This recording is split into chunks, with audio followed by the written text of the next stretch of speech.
You all out of my sight! What are you yelling at? Don't you know there's sick people here? It was hard on me, but I got it done, and it taught me a great work ethic. Oh, without a doubt. Great work. Did you know the producers of What's Happening tried to keep some things hidden from fans? This classic show, with its funny characters and relatable stories, had plenty going on behind the scenes. And I said, "You don't watch What's Happening?" He said, "Yeah, I watch the show. I love that show." You know. So who would think that Muhammad Ali watched What's Happening? Were there conflicts between the actors and the producers? Did budget problems affect the show? Some secrets were buried to keep the show's fun vibe, but fans may be shocked by what was really happening. Want to know more? Let's delve in. Most of a chicken. Yeah, it's a long walk over here. What's Happening is a fun American sitcom that first aired in 1976. It started as a summer show on ABC, just to test the waters, but it became so popular that it returned in November 1976 as a regular show and ran until April 1979. It focused on the lives of 3 African-American teenagers who lived in Los Angeles. They were Raj, Dwayne, and Rerun. These 3 friends faced all kinds of everyday adventures, from school issues to friendships and family life. They often hung out at a local soda shop, which became a key place for their funny and heartfelt moments. But behind the laughs, there were secrets and surprising facts. Did you know the show's cast faced low pay and struggled to make ends meet? Or that the actor who played Raj had a tough time with producers who didn't want him to wear glasses? There were real challenges and even some drama off-screen that fans never saw. You all out of my sight! What are you yelling at? Don't you know there's sick people here? Starting with the show itself. Did you know the TV show What's Happening was originally based on the 1975 movie Cooley High? Those cool days. Cooley High. Both the show and the movie had a lot in common, like focusing on high school life, dealing with school grades, and hanging out with friends. But Cooley High had some serious themes, including crime and drugs, which didn't fit well with a fun, family-friendly sitcom. So the creators changed things up, and Cooley High transformed into What's Happening. Instead of sticking closely to the darker parts of Cooley High, What's Happening focused on lighter, more everyday stories. It became a comedy about teenagers just trying to get through high school, with funny characters and silly situations that people could watch with their families. There was actually a pilot episode made for Cooley High, where they tried to keep the original tone of the movie. This pilot episode had a few actors from Cooley High, like Garrett Morris and Maurice Marshall, but the serious style didn't feel right for TV. Ernest Thomas, who played the main character in What's Happening, was the only actor who stayed on after they decided to change the show's direction. He once said, "I was the only one left from the original pilot." Mama, this whole story could make a great little movie. Yeah. Eric Monte was a talented writer behind the classic 1975 movie Cooley High and helped shape shows like Good Times, The Jeffersons, and What's Happening. But Monte felt he didn't get the credit he deserved. According to him, networks like ABC and CBS, along with producers like Norman Lear and Bud Yorkin, used his ideas without properly giving him recognition. Feeling mistreated, Monte decided to take legal action. He sued them. And while some reports say he was asking for $300 million, he later told the Los Angeles Times he only received $1 million and a bit more in payments over time. On a separate note, actor Ernest Thomas, who would later play Raj on What's Happening, found out about the show in a unique way. While he was working as a guest star on The Jeffersons, Isabel Sanford's agent, Mary White, noticed him and thought he'd be a great fit for What's Happening. She encouraged Thomas to audition, calling the show a new pilot called Cooley High. Thomas already had an agent, though, and when he told his agent about the tip, his agent was annoyed. Despite this, Thomas still went for the audition, and it paid off. This show comes out and it gets great ratings. Yeah. So now you have a hit TV show. Mm-hmm. Now, were you considered the star of the show or the co-star or? They said that. I would never say that. Shirley would say that. Other people said that. Thomas had a tough time getting his role. He remembers the audition process as being really intense. They were looking at least 200 people, Thomas said. He first auditioned to play Preach Jackson for the movie Cooley High, But later, that role turned into Roger Thomas on What's Happening. The wait was hard, with weeks of wondering if he'd get the part. Thomas even had some sleepless nights because of the stress. It was frustrating, he admitted. I just wanted them to make a choice. I'd be okay if they picked someone else. I just wanted to know. Another interesting story from the show was about the character Rerun. Originally, Rerun was supposed to be a skinny white kid in the script. When Fred Berry auditioned for the role, he knew he wasn't what they'd planned for. But he didn't let that stop him. With a good sense of humor, he told the producers, "I am a white skinny guy." They laughed, and Berry's performance won them over so much that they rewrote the part for him. They changed the character's name to Freddie Stubbs and kept Berry's style, making Rerun one of the show's most memorable characters. And I am the oldest one here. Another behind-the-scene fact was that Mabel King has been a big name on Broadway before she ever appeared on TV. She was best known for her role as the Wicked Witch of the West in the famous Broadway show The Wiz. Her performance was so good that it earned her a Drama Desk Award nomination. Many people loved her on stage, including actor Ernest Thomas, who would later play her son on TV. Thomas had watched The Wiz around 15 times. He was a huge fan and never thought he'd get to work with her. When she was cast as his mother in the sitcom What's Happening, he was amazed. You gotta be mad at somebody. It should be for something they did to you, not for the color they're wrapped in. The sitcom became an instant hit when it aired in 1976. It was one of the first African-American teen sitcoms to make it into the top 30 on the Nielsen ratings, which shows just how popular it was. People loved watching the show, and it quickly became a favorite for many. The cast of the show got along wonderfully. Ernest Thomas described working with his fellow cast members as heaven. Right from the start, they felt like family. According to Thomas, it was like they had all known each other forever. He called it a twilight moment, where everyone instantly connected as if by magic. This strong bond helped make the show feel real and lovable for the audience. Hey girls, gather round. Listen to what I'm putting down.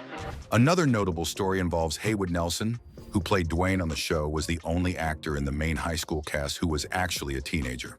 Haywood was only 16 years old when the show started, making him a real high school-age student playing a high school character. On the other hand, the actors who played his friends Raj and Rerun were much older. Ernest Thomas, who played Raj, was 26 years old, and Fred Berry, who played Rerun, was 25. Even though they looked young, they were well out of high school. This made Haywood Nelson stand out a bit since he was closer in age to his character and could relate to the high school experience more naturally than the others.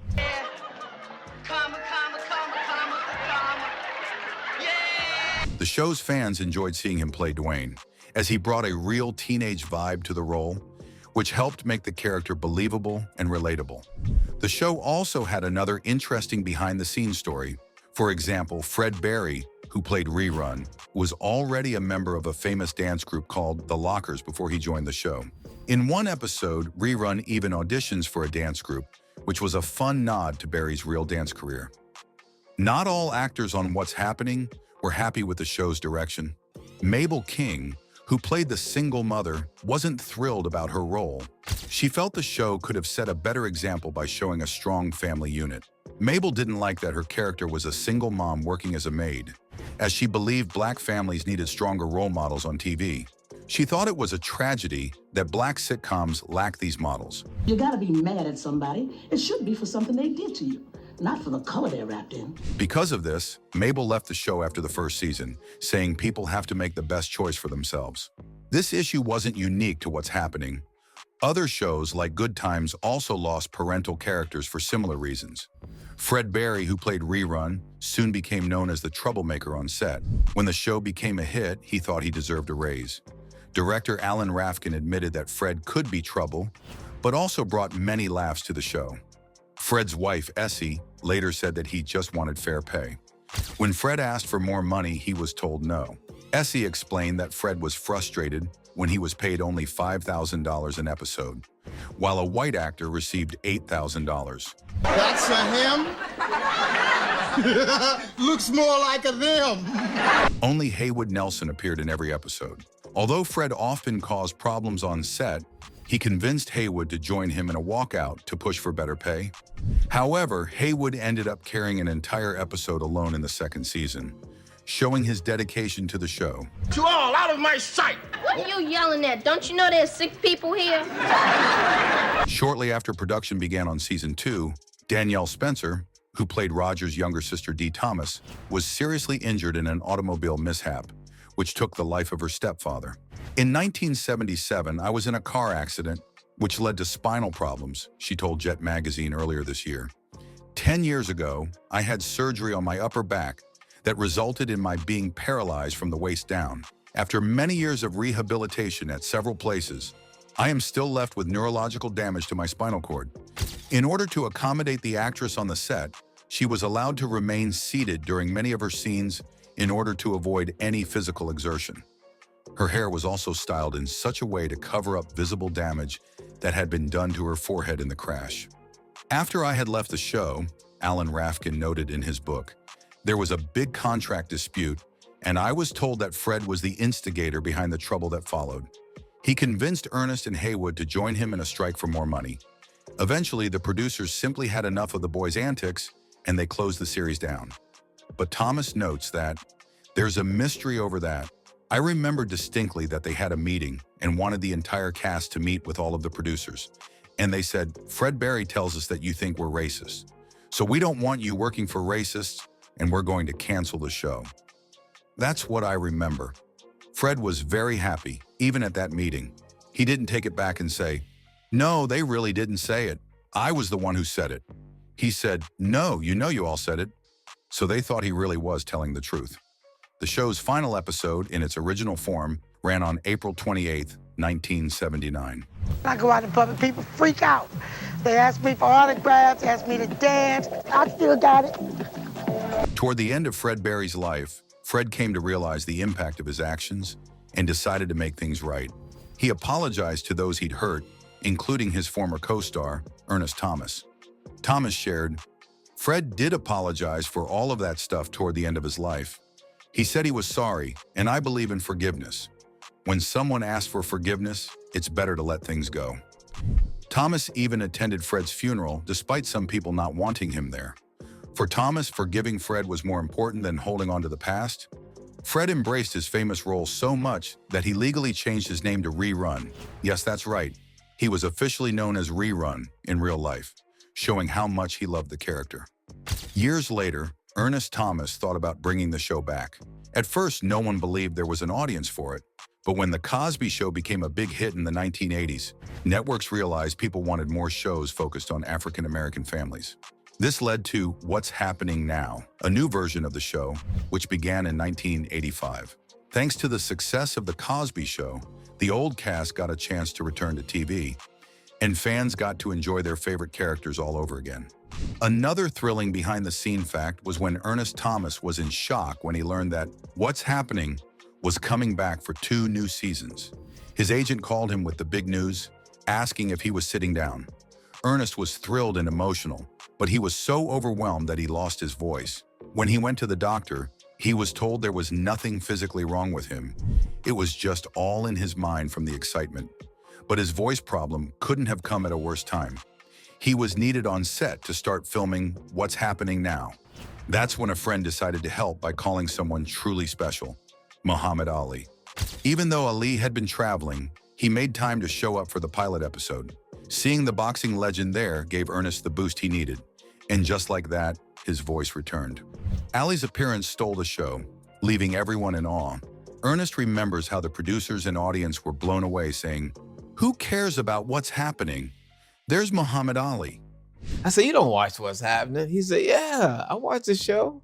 I love that show, you know? So who would think that Muhammad Ali watched What's Happening? Yeah. What's even more surprising to Ernest is just how many famous people love the show. Big names like Muhammad Ali, Sidney Poitier, Smokey Robinson, Dr. Maya Angelou, President Jimmy Carter, and even Tori Spelling were fans. Ernest remembers working on a film with Sidney Poitier, who was so familiar with the show that he even recited Ernest's lines from it. To this day, Ernest Thomas is grateful and amazed by all the love and support What's Happening has received from these iconic figures. The show made a big impact on television when it came out. It was the first time a primetime series was brought back on TV with the original cast after being canceled. This revival idea was new at the time, and its success made other producers think, hey, we can do that too. Soon after, other classic shows like the new Leave It to Beaver and Mama's Family were also brought back with their original cast members. This started a trend of reviving old TV shows, something we see a lot of today with series like Arrested Development and 24. For cast members like Danielle Spencer, who played Dee, is no longer acting full-time. Now she's a veterinarian in Virginia. She even works as a vet consultant for a local TV station and has her own clothing line, the Danny Collection. Danielle Spencer David is back with us today to address an issue that cat owners need to be aware of. Good morning, doctor. Good to see you again. Good morning. You too. And for Haywood Nelson, he stayed in the entertainment industry. He moves between New York and Los Angeles, working behind the scenes. At one point, he worked with Dr. Oz and is now said to be involved with Jimmy Fallon's show. He's known to be a computer genius too. It was hard on me, but I got it done, and it taught me a great work ethic. Oh, without a doubt. Great work. People haven't forgotten Raj. Fans of the classic show still remember actor Ernest Thomas as the funny, lovable Raj. Even though it's been decades since the show first aired, Thomas finds himself recognized on the street all the time. Thomas starred in What's Happening as Roger Raj Thomas, the nerdy but warm-hearted character who quickly became a fan favorite. Since What's Happening Now ended in 1988, Thomas has kept busy in Hollywood, appearing in other well-known projects. He's had roles in movies like Spike Lee's Malcolm X, Judd Apatow's Funny People, and Rob Zombie's horror film The Lords of Salem. He's also been a familiar face on TV, especially with his role as Mr. Omar on Everybody Hates Chris. But no matter where he goes or what role he plays, people still recognize him as Raj. Thomas jokes about how easy it is for people to spot him, no matter what he does. He could wear a hat or grow out his beard, and fans still know it's him. He recalls a funny moment when he was walking down the street wearing a hoodie.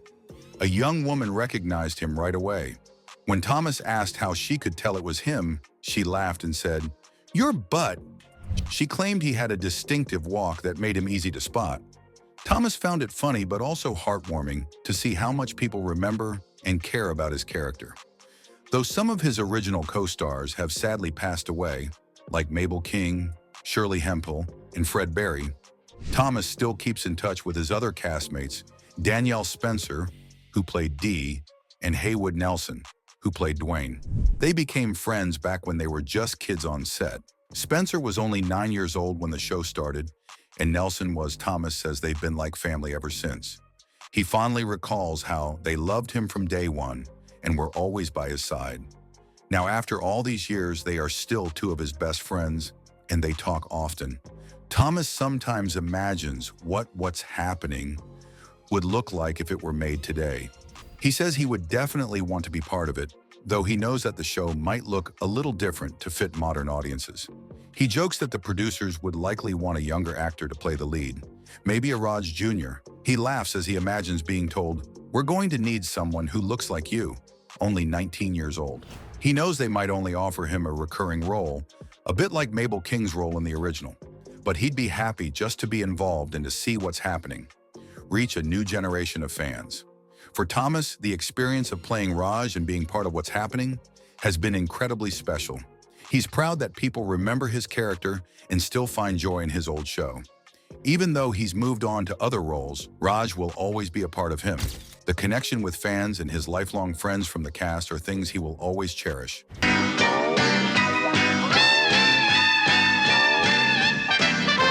The TV show may not have been the biggest hit in ratings, but its impact on race and television history is unforgettable. This year, the show celebrates its over 45th anniversary since it first aired in 1976. It was a groundbreaking show, especially when it came to how Black people were portrayed on TV. Ernest Thomas, who played the lead character, Roger Thomas, talked about how the show changed things for the better. Ernest said in an interview with Today, "It was definitely a positive thing because there were not a lot of Black people on TV back then. Even though shows like Good Times, The Jeffersons, and Sanford and Son were already on the air, Thomas pointed out that those shows didn't focus on Black teenagers. What's Happening was different because it showed the everyday lives of 3 black teens. And this was something new. According to Thomas, people of all races, not just black viewers, could connect with the friendships on the show. But the show did more than just entertain. It also helped with race relations, even with people who had racist attitudes. Thomas explained that over the years he met many white people who told him they had grown up in racist homes but ended up watching What's Happening by accident. Once they started watching, they couldn't help but laugh and enjoy the show. It chipped away the racism, Thomas said. He believes the show made people see black characters in a different, more positive light. The series wasn't a huge rating success, but the chemistry among the cast members was strong. Thomas thinks that the show paved the way for other black-led comedies that came out in the 1980s, like The Cosby Show and 227. "Oh, absolutely, absolutely," he said confidently. Thomas believed the show had more life in it and could have continued for a longer time, but those behind-the-scenes issues cut it short.